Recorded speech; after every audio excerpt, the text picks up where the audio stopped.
I would like to introduce y'all to Isaac. Tell me your last name. Reggie. Aregi.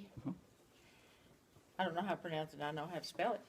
Anyway, Isaac's going to talk to you a little bit today, so if y'all will go ahead and eat and give him your attention. But go ahead and eat, and then we'll do the, well, let's do the collect. Telly, can you?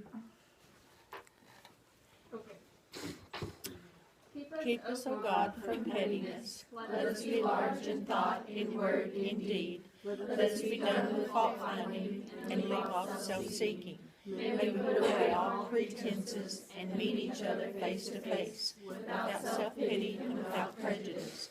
May we never be hasty in judgment, and always generous. Let us take time for all things. Make us grow calm, serene, and gentle. Teach us to put into action our better impulses, straightforward and unafraid. Grant us that we may realize it is the little things of life, and in the big things of life we are at one. And may we strive to touch and to know the great common human heart of us all. And, O Lord God, let us forget not to be kind. Amen. Okay. Okay, y'all give Isaac your attention. He's going to talk to you just a few minutes. And then we will have our treasurer's report and all that stuff. Okay, Isaac. Can anybody give me the definition of disabled? Can anyone, did you all hear him? Your definition? What's your definition of disabled? Disabled. Someone who's not able to do things physically or mentally to the 100% capacity that normal people can. Okay. Anyone else have an opinion? I agree with Ellie. I think she gave the textbook answer. Okay, go ahead. Okay. In 1989, the Webster Thesaurus put their definition in there, and this is what it reads. Disabled, adjective. Crippled, helpless, useless, wrecked, stalled, maimed, wounded, mangled, lame, mutilated, run down, run out, weakened, impotent, castrated, paralyzed, handicapped, senile, decrepit, cracked up, counted. The thesaurus of 2009 was updated 20 years later and still has the same definition. The opinion of people with disabilities has not changed. There is a form of prejudice in our society that surrounds disability, a discomfort, a subtle fear of that which is different and unfamiliar. It manifests as pity, avoidance, or mockery. When we see someone with a profound disability, a fleeting thought occurs, what if that were me? Naturally, many people, especially young people, tend to avoid those who make them feel uncomfortable or guilty. Not knowing how to act or respond to someone very different can be scary, especially for a young person.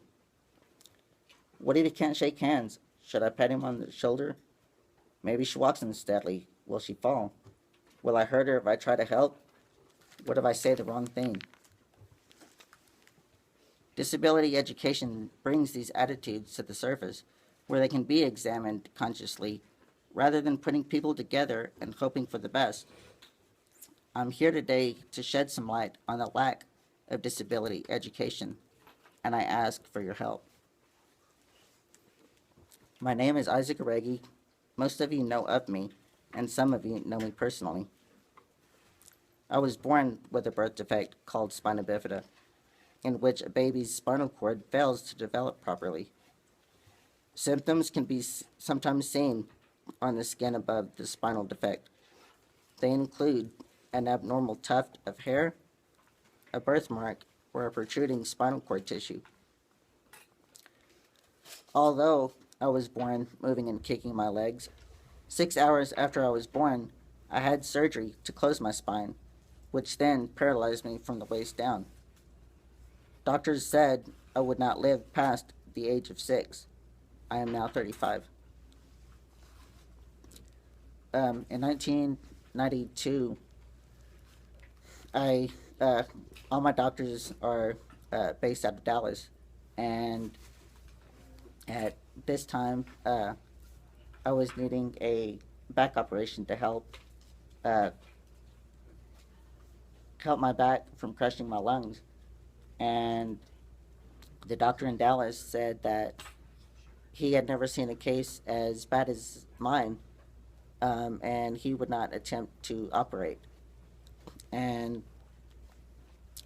my parents said if he could find somebody who was more knowledgeable about this type of severity, and he said to give him time and he would look. Um, he brought in a team of 16 to 18 doctors uh, around the state, and each one of them said no, that they would not attempt to operate, that it was too dangerous. And they asked, if could he find someone who was more, uh, knowledgeable to do something as dangerous. And he said that he would look and to give him 6 months. And he found a doctor in Little Rock, Arkansas, 6 months later.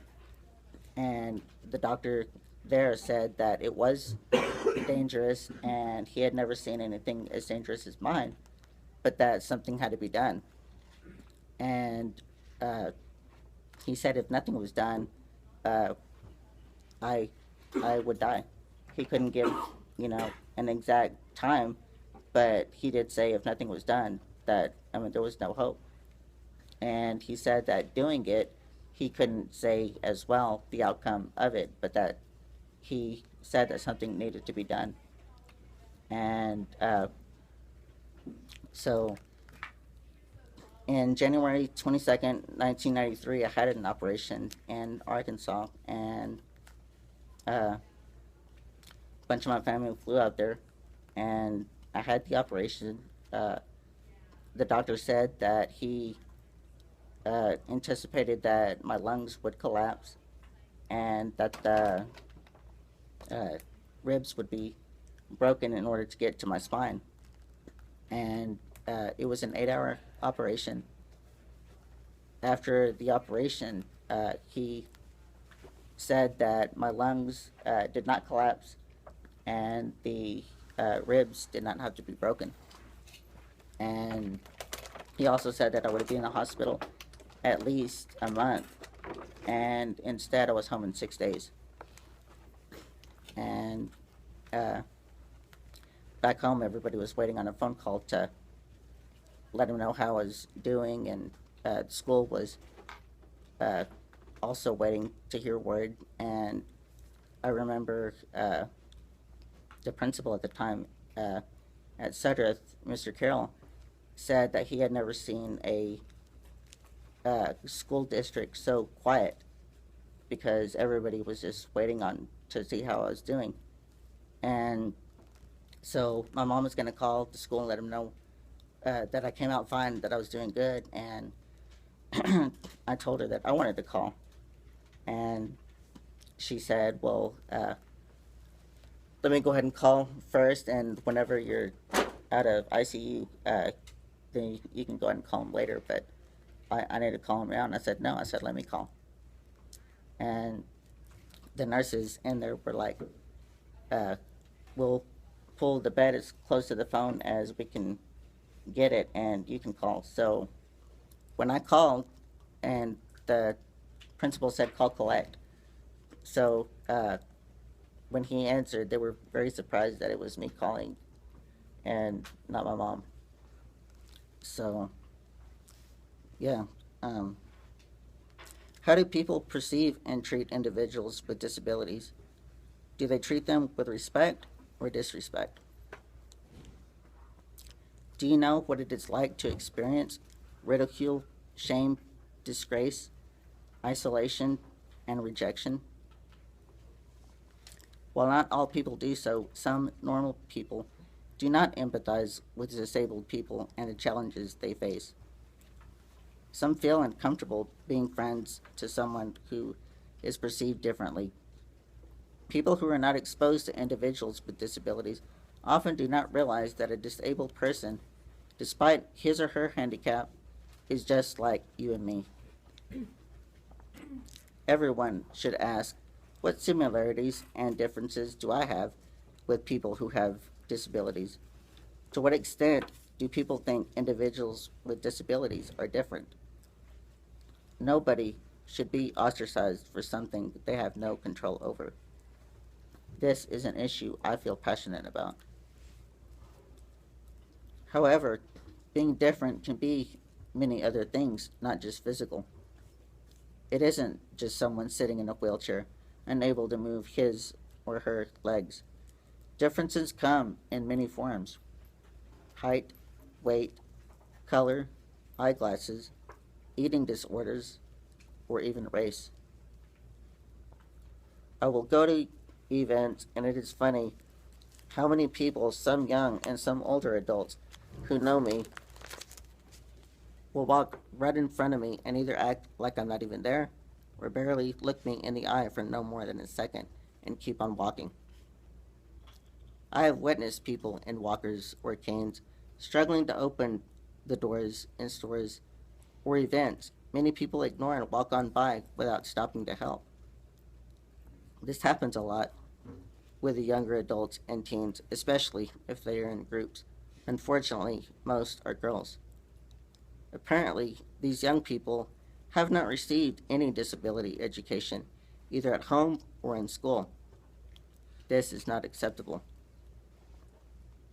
How unfair is it for someone to assume and to classify you as being stuck up just because you're beautiful or because you're one of the best athletes in your class?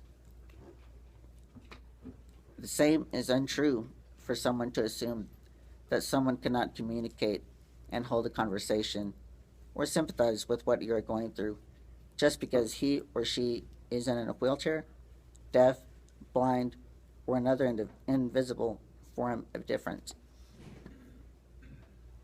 Compassion needs to be taught, not assumed. Students should learn how to walk in another person's shoes for a while, or more appropriately, how to ride another person's wheelchair. You will understand what it feels like to get the stares and the whispers, or even worse, those that walk past you and treat you like you're invisible. There are many out there in the world right now who feel like they don't belong. Some of them who might be wanting to attempt suicide. You could be that one person who saves them and gives that person a reason to look forward to the rest of his or her life. You also could be that one person who is making that person feel like they don't belong and pushing them to want to give up by bullying someone or simply just by ignoring as you walk by.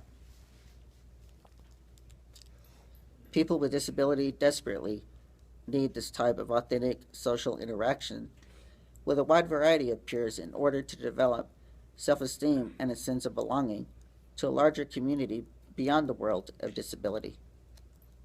We can't expect students or teachers, or people in general for that matter, to suddenly overcome their discomfort just because they have a student with disability sitting in their classroom.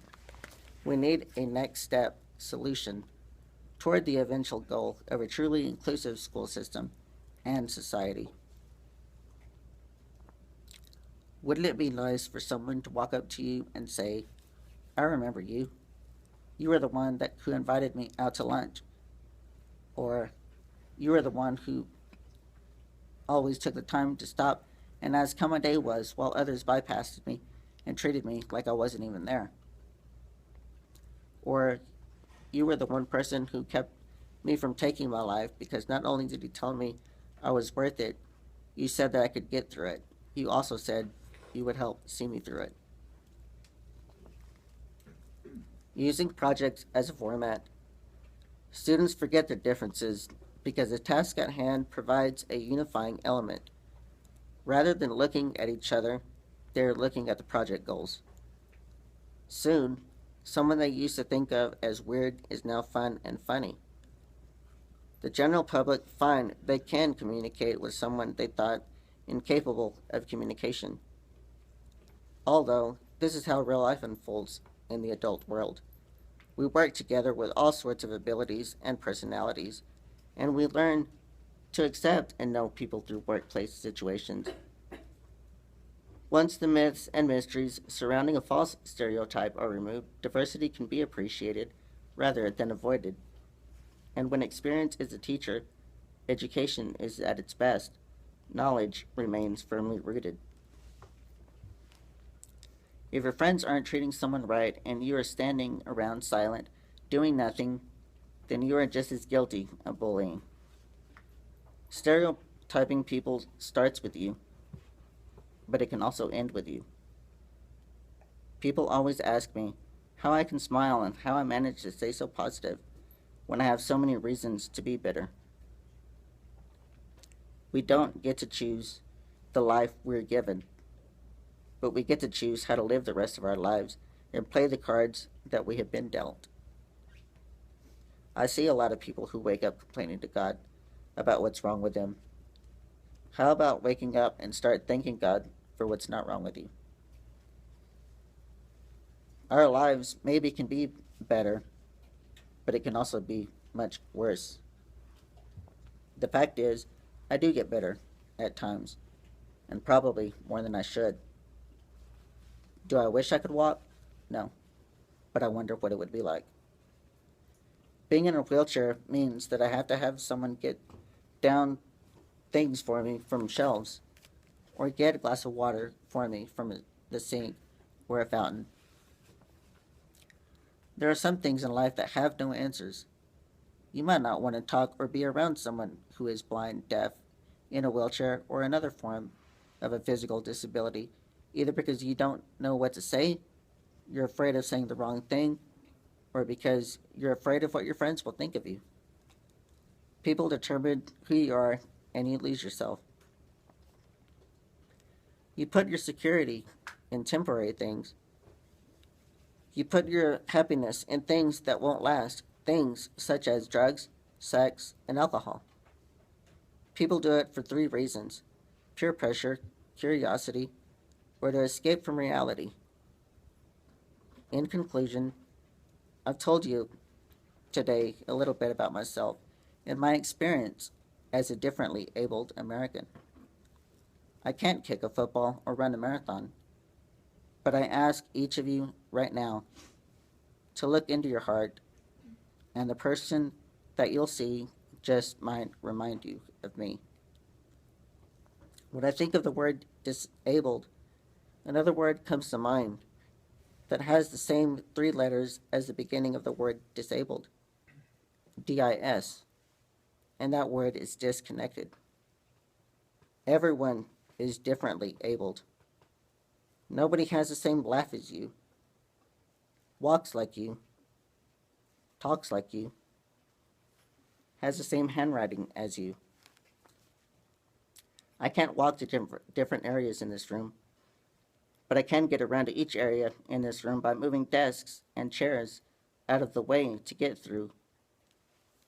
I also laugh, love, hope, try, hurt, need, fear, and cry. We're really not that different, you and me. In order for society to change how we look at people and drop the stereotyping, then our vocabulary needs to change. I want to thank each of you for giving me the opportunity to speak to you today. God bless you.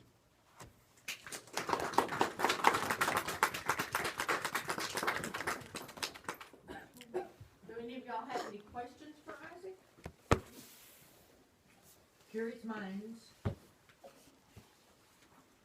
You have any No. questions? I have a question. What's up? Do you drive? You want to teach me? Well, the reason I asked that is, growing up, there was a couple that lived around the corner from me, Uh-huh. and they were both disabled. Really? And they weren't able to use their legs. And they had a van that they drove, but everything was on the steering wheel. So the gas was on the steering wheel, the brake was on the steering wheel, everything was on the steering wheel. Wow. And so that's why I was asking, because I've never seen really anybody with you. You're always by yourself. Right, So right, I right. wasn't exactly sure, how, No. besides your wheelchair, how else you got around. No, I hitchhike. Couldn't No, you? right. No, I'd like to though. Yeah. That's why I was asking. Yeah. Being in small towns, it's hard to, they don't have a lot of Right. things, that are equipped. Even around town, there's still a lot of things that aren't wheelchair or even handicap, accessible. Right. There's a lot of ramps around town, but you have to have somebody, push you up it because They're they're, steep. yeah, because I mean they're like, like over at the football game, that ramp that goes up into the bleachers, It's that's very like, steep. it's steep, yeah. It's hard for me to walk up. I mean, yeah, and then coming down's easy. Coming Yeah. down's easy, I just the cheer. I can't. So you have to have somebody. yeah, but coming down's easy. You just hit people like bowling pins, just watch out. Here we go. Sometimes getting jobs is hard Yeah. as well. Do you work? Or No, I'd like to, but like I said, around town there's hardly anything that is accessible as far as doing a job, or even getting into certain buildings. I would like to. Did you were volunteered at the hospital for a while, didn't you? Yes, ma'am. Okay, I was just. Yeah, I don't do it anymore, but yeah, I was. So, but yeah, I pretty much get around, do everything on my own, There are some things that obviously I do need help just like everybody else, Right. but for the most part I do it. Girls So. have anything? Okay.